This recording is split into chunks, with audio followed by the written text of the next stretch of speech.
तो भाई लोग कैसे हो। आज मैं आप लोग के लिए बांकेलाल की स्टोरी लाया हूँ। बांकेलाल और चमत्कारी मूर्तियाँ। चलिए कहानी स्टार्ट करते हैं। आज महाशिवरात्रि है। शंकर भगवान को प्रसन्न करने के लिए मैंने भी रखा है व्रत। ही। व्रत में खूब बेर खाओ, खूब भांग धतूरा खाओ। ही। हे भोले शंकर, मेरी तो बस एक ही इच्छा है और वो तुझे पता ही है। ही। कोई ऐसा चक्कर चला भगवान भोले कि मेरी वो इच्छा पूर्ण हो जाए। पर ये क्या हो रहा है, मुझे सब कुछ दो दो नजर आ रहा है। मुझे अपने हाथ चार नजर आ रहे हैं। ओह, कहीं मैं भगवान तो नहीं बन रहा, क्योंकि भगवान के ही इतने हाथ होते हैं। ही। बांकेलाल जी, आप पर भांग का नशा कुछ ज़्यादा ही चढ़ गया है। इससे पहले कि हाथ आठ आठ नजर आने लगे, जल्दी घर चले जाओ। चल बेटे बांके, जल्दी घर चल। ही। भांग के नशे में बांकेलाल ने पकड़ ली गलत राह। और अरे, ये मेरे रास्ते में कौन लोग खड़े हैं। पर वो लोग नहीं थे, एक मूर्ति थी, विकराल मूर्ति। ये सब मुझे घूंसे क्यों दिखा रहे हैं। तुम्हारी इतनी जरूरत कि तुम बांके को घूंसा दिखाओ। ही। संयोग से बांकेलाल की ठोकर मूर्ति की लात से जा लगी। बांकेलाल को तुरंत लात का जवाब लात से मिला। आह। गुस्से में भरे बांकेलाल ने इस बार मूर्ति के हाथ पर प्रहार किया। बांकेलाल पर वार करने वाला बच नहीं सकता। तड़ाक। जवाब में मूर्ति का हाथ ने इस बार जो हरकत की, उससे बांकेलाल की चीख निकल गई। आह मम मेरी चोटी। चीख के साथ ही बांकेलाल का मुंह खुला और बांकेलाल का सारा खाया पिया मूर्ति के हाथ के कटोरे में जा गिरा। इसी के साथ मूर्ति ने बांकेलाल की चोटी छोड़ दी। आह। उल्टी के कारण बांकेलाल का नशा हिरण हो गया। ये तो कोई मूर्ति है, लेकिन अगर ये मूर्ति है तो फिर मुझे मार कैसे रही थी। तभी ओह हो। बांकेलाल, दरअसल यहाँ से गुजरने वाला प्रत्येक व्यक्ति को मेरे कटोरे में कुछ न कुछ डालना पड़ता है। जो नहीं डालता था उसे मैं ऐसे ही पीटता रहता हूँ। अरे, ये मूर्ति तो जीवित हो गई। हाँ, क्योंकि तुमने मेरे कटोरे में उल्टी करके मुझे साप मुक्त कर दिया है। मैं इसलिए ही तो पीटता था, ताकि कोई मेरे ऊपर उल्टी कर दे। ही। बांकेलाल, मैं कंकर शैतान हूँ। मैंने वन में तपस्यारत एक मुनि पापड़देव पर थूक दिया था और ही भी कर दी थी। ही। बस फिर क्या था, पापड़देव क्रोधित हो गए। उन्होंने मुझे साफ देकर मूर्ति बना दिया। मेरी जुबान भी पत्थर की बन जाती उससे पहले ही मैंने क्षमा मांग ली। मुनि पसीज गए। उन्होंने कह दिया कि जिस दिन तुझ पर कोई उल्टी कर देगा, उस दिन तू साप मुक्त हो जाएगा। बांकेलाल, आज तूने मेरे कटोरे में उल्टी कर दी, मैं तुझसे बहुत प्रसन्न हूँ। परंतु मैं तो भगवान शंकर को प्रसन्न करने निकला था। भगवान शंकर की भक्ति करके आज तक तुझे क्या मिला। बांकेलाल, मेरी भक्ति करना शुरू कर, फिर देख मैं तुझे कैसे विशालगढ़ का राजा बनाता हूँ। राजा विक्रम सिंह को मार कर राजा बनना, क्यों बांकेलाल, यही है ना तेरे जीवन की सबसे बड़ी इच्छा। हाँ, तो फिर वायदा कर बांकेलाल कि अगर मेरे आशीर्वाद से तेरी इच्छा पूर्ण हो गई तो तू भगवान शंकर की भक्ति छोड़कर शैतान कंकर की भक्ति शुरू कर देगा और मेरी भक्ति का दूसरे लोगों में भी प्रचार करेगा। तो फिर ठीक है, अगर मैं राजा बन गया तो तुम्हारा शानदार मंदिर बनवाऊंगा। वाह, ये हुई ना कोई बात। तो फिर बांकेलाल, ये ले चमत्कारी मूर्ति। चमत्कारी मूर्ति? हाँ, ये कुम्हार की मूर्ति है जो एक मंत्र बोलने पर जीवित हो जाती है और मन चाही मूर्तियाँ बनाती है, जिससे मन चाहा काम करवाया जा सकता है। मैं तुम्हें दिखाता हूँ कि कैसे तुम कुम्हार की मूर्ति को नीचे पत्थर पर रख दो और मंत्र बोलो। मगर मंत्र तो बताओ। ओह, मैं तो भूल ही गया था मंत्र। याद कर ले बांकेलाल, मंत्र है पी पी पी पड़ी, पी पड़ी, ही। पी पणी, पी पणी, ही। मंत्र पूर्ण होते ही, अरे, ये मूर्ति तो जीवित हो गई। बताओ किसकी मूर्ति बनानी है। बांकेलाल, इसे राजा विक्रम सिंह की मूर्ति बनाने का आदेश दो। राजा विक्रम सिंह की मूर्ति बनाओ। बनाता हूँ। बन बन बन, राजा विक्रम सिंह की मूर्ति बन। ही। बन गई, राजा विक्रम सिंह की मूर्ति बन गई।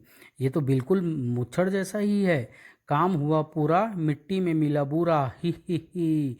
कुछ ही देर बाद कुम्हार मूर्ति में परिवर्तित हो गया। अब इस मूर्ति का क्या करना है। इसे जिंदा करने के लिए एक दूसरा मंत्र बोल। मंत्र ये है, मैं गधा, मेरा बाप गधा, बाकी सब खच्चर। ही। किंतु ये मंत्र बोलने से पहले तू मेरे पीछे छिप जाना। मैं गधा, मेरा बाप गधा, बाकी सब खच्चर। ही। मंत्र पूरा होते ही बांकेलाल की आंखें आश्चर्य से फैल गई। अरे ये तो जीवित हो गया, मैं एक से ही परेशान था, अब दो हो गए। घबराओ नहीं बांकेलाल, इसमें दिमाग नहीं है, यही तो मेरी चाल है, क्योंकि इस वक्त असली राजा विक्रम सिंह अपने ससुराल गया हुआ है। हाँ ये बात तो सच है, उसकी अनुपस्थिति में ये विक्रम सिंह नगर में जाएगा। बांकेलाल ये नगर में पहुंचकर विक्षिप्तों जैसी हरकतें करेगा, एक बेदिमाग आदमी जैसी हरकतें कर सकता है, विक्रम सिंह वैसे ही हरकतें करेगा। इससे प्रजा भड़क जाएगी और जब असली राजा लौट कर आएगा तो उसे राजगद्दी का मोह त्याग कर अपनी जान बचाकर भागना पड़ेगा। वो मारा पापड़ वाले को, मैं भी तो यही चाहता हूँ। किंतु सावधान बांकेलाल, ऐसी मूर्तियाँ शत्रुनाशक भी होती है। अपना कोई भी शत्रु सामने आने पर ये उसे जिंदा नहीं छोड़ती, उसके बाद फिर खुद भी गायब हो जाती है। इसलिए मैंने तुम्हें छिपने को कह दिया था, क्योंकि तुम तो राजा के सबसे बड़े दुश्मन शत्रु हो। ये बात राजा नहीं जानता, मगर उसकी मूर्ति जानती है। बांकेलाल, कुम्हार से मूर्तियां बनवाने का और उन्हें जीवित करने का तरीका मैंने तुम्हें बता दिया है। कुम्हार तुम्हारे लिए अब 2 बार और मूर्ति बनाएगा। अब तुम जानो और तुम्हारा काम। मैं चला, जाने से पहले मैं यहाँ अपनी मूर्ति छोड़ जाऊँगा, तुम अपना वादा मत भूलना। अगर कंकड़ शैतान की इस मूर्ति के कारण मैं विशालगढ़ का राजा बन गया तो मैं अपना मंदिर बनवाने का वादा जरूर पूरा करूँगा। इस मूर्ति को फिलहाल अपने वस्त्रों में छिपा लेना ठीक होगा, ताकि जरूरत पड़ने पर इससे दूसरी मूर्ति बनवाई जा सके। चल बेटा बांके, अब छिप छिप कर इस नकली मोटे का पीछा कर और आगे आगे देख होता है क्या। विक्रम सिंह ने नगर में प्रवेश किया। अरे ये तो हमारे महाराज हैं। महाराज पैदल और अकेले ही नगर का भ्रमण कर रहे हैं। ए इधर आओ, महाराज तुम्हें बुला रहे हैं। हमारे राजा बहुत परोपकारी है, शायद इनाम देंगे। अपनी चप्पल उतार मुझे दे। ये लीजिए महाराज। अपना सिर झुका। ही, मोटा क्या कर रहा है। मेरा दिल तुझे चप्पल मारने का कर रहा था। ओह, विक्रम सिंह उस लोहार के निकट पहुंच चुका था। ये सुआ मुझे चाहिए, इसे मैं इस सांड को चुभोऊंगा। विक्रम सिंह की हरकत से बौखलाया सांड क्रोधित होकर भीड़ की ओर दौड़ पड़ा। भागो, सांड पागल हो गया। मुझे तो महाराज पागल हो गए लगते हैं। राजा को नजर आया बटोही यानी रस्सी बांटने वाला। रस्सी दो और चल मेरे घोड़े। टिक टिक टिक। मोटे मुच्छड़, अब तेरी खैर नहीं। घोड़े रुक रुक, मैं तो ये वाला मुकुट पहनूंगा। महाराज को पता नहीं क्या हो गया है। ही, चाल कामयाब हो रही है। पेड़ पर लगे मधुमक्खियों के छत्ते पर विक्रम सिंह ने पत्थर दे मारा। महाराज ने मधुमक्खियों को छत्ता तोड़ दिया। भागने के लिए समय नहीं था। महाराज को मधुमक्खियों के कांटे का असर नहीं हो रहा, क्योंकि महाराज नकली है। भागो भागो।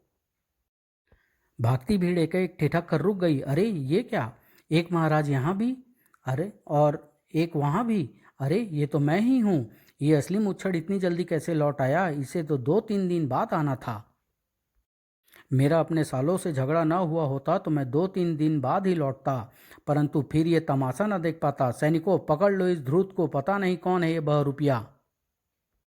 लेकिन इसका क्या करें कि उसी समय एक मधुमक्खी ने बांके के गाल पर काट लिया। काटी काटी। आह। बांके की चीख ने नकली विक्रम सिंह का ध्यान आकर्षित किया।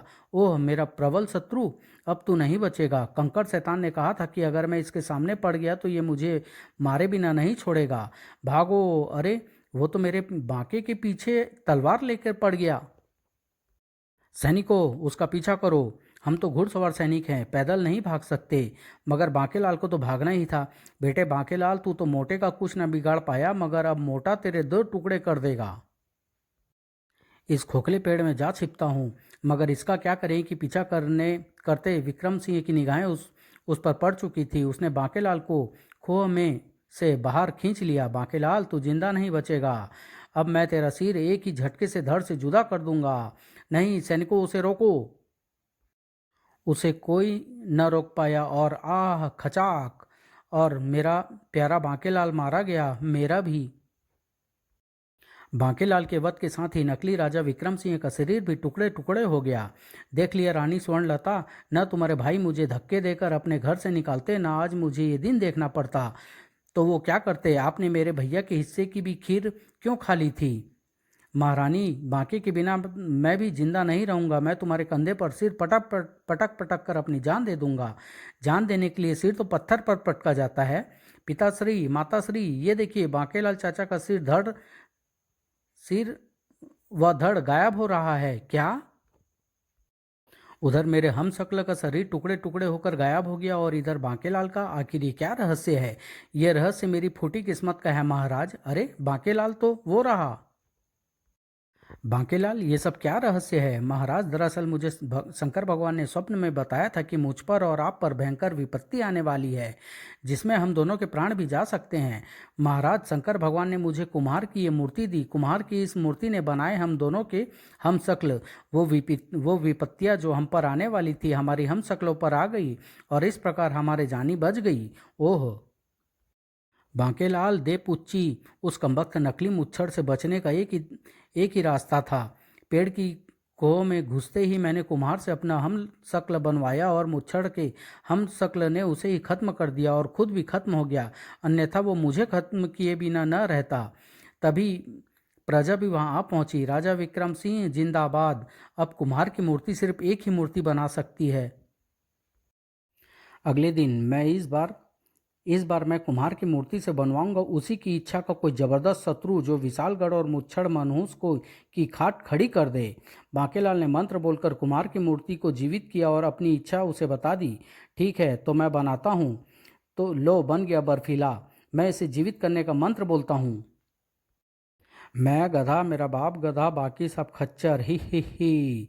काम हुआ पूरा, हमेशा के लिए मिट्टी में मिला बूरा, हमेशा के लिए। ही। कुम्हार की मूर्ति गायब हो गई। बर्फीला, जाओ अपना आतंक फैलाओ।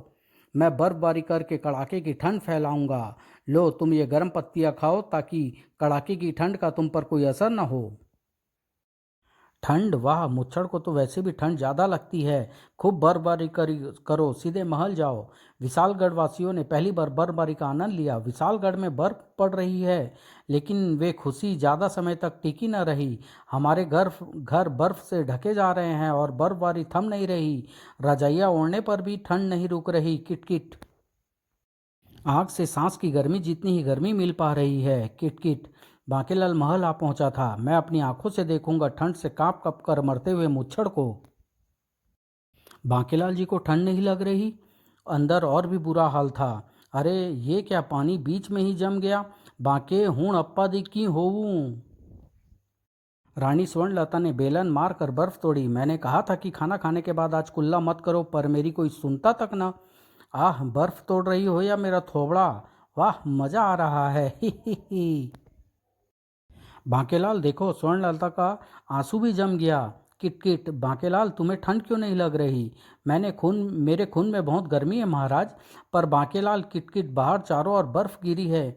विशालगढ़ में पहले कभी बर्फ नहीं गिरी। आखिर ये क्या रहस्य है? बांकेलाल, वो देखो, बर्फ में निवास करने वाले पक्षी भी चले आए। और मैं भी आ गया महल और तुम सब की चीता बर्फ में बनाने। ही। ओह, तो ये बर्फ ये उछाल रहा है। सेनापति, बाहर जाकर इसे खत्म करो। किटकिट। खत्म कैसे करूं महाराज? मेरा हाथ तो ठंड से अकड़ा पड़ा है। किटकिट। ठंड बढ़ती जा रही है। ये सेवक अभी तक मेरे लिए रजाई क्यों नहीं लाया? महाराज, मैं यही तो कहने आया था कि महल में सारी रजाइयाँ खत्म हो गई है। आग भी नहीं जला सकते क्योंकि बर्फ के कारण लकड़ियाँ गीली हो गई है। क्या?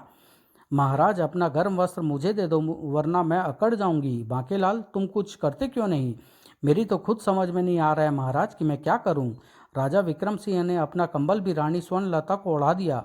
ले लो महारानी, ले लो। महाराज, एक एक अकेले बांकेलाल को ठंड नहीं लग रही। मुझे तो इसमें भी कोई रहस्य लग रहा है। बांकेलाल, अगर तुमने शीघ्र ही वो बर्फीला का अंत न किया तो मैं भी यही समझूंगा। अरे मैं बोल नहीं पा रहा। ओह, मेरे होठ आपस में चिपक गए हैं। हा, सबसे ज़्यादा बर्फ यहीं पर करनी है मुझे। बांकेलाल, महाराज की नाक भी बहकर बंद हो गई है। मोटे के सांस लेने के रास्ते एक एक करके बंद होते जा रहे हैं। ही। भीषण ठंड से कांपने लगा था मुर्गी चोर आग्नेय नामक एक राक्षस भी। ओह, विशालगढ़ में बर्फ कहाँ से आ गई? कड़ाके की ठंड लग रही है। मुझे विशालगढ़ की मुर्गियाँ बहुत पसंद है, इसलिए मैं ये स्थान छोड़कर नहीं चाहता। बर्फ पिघलाने के लिए मैं आग फेंकता हूँ। कहीं विशालगढ़ की मुर्गियाँ मर गई तो? मगर बर्फ तो चारों तरफ बिखरी पड़ी है। मुझे इसे पिघलाना ही होगा। मुर्गियों को कुछ हो गया तो फिर मैं खाऊंगा क्या? पर ये कौन है? ओह, यही तो बर्फबारी कर रहा है। अभी मजा चखाता हूँ इसे। बांकेलाल वो देखो, अग्नि फेंकता एक और राक्षस जो बर्फिला पर आग उगल रहा है। अग्नि की शक्तियां वाला राक्षस निस्संदेह बर्फिला का शत्रु है और अब बर्फिला और अग्नि राक्षस में जंग छिड़ जाएगी। आग्नेय से नहीं बचेगा तू। मेरी योजना की टांग तोड़ने कहाँ से चला आया आग्नेय? आग्नेय ने भून डाला बर्फिला को। आह बांकेलाल, मैं तुम्हारा काम पूरा नहीं कर सका।